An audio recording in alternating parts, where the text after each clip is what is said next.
after coming to the meditation, I started doing all night meditation. I wanted to do more meditation because I experienced the benefits of the meditation.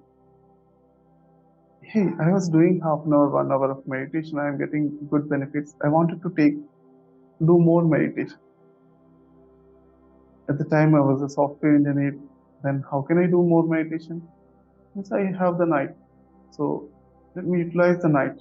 That's what the senior masters telling me at the time. So I was sitting in the chair.